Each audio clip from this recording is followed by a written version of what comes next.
I really think that the press, journalism, which I am from time to time involved with, and I worked, as you know, on a student paper. I became a full-time journalist. I like journalists.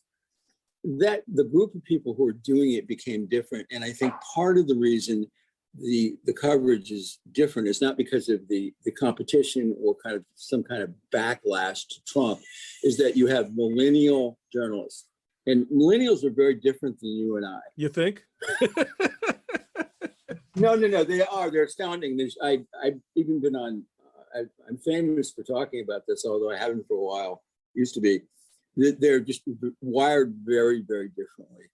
And one of the things, I spend a fair amount of time with people who are younger socially, and I see them, and one of the things you can tell is they've never had speech, they've never had expression, they've never had satire, they've never had gaudiness, they've never had anything except this sort of, they were told to, the men were told to respect and put on a pedestal women, which is fine. It backfired a little bit.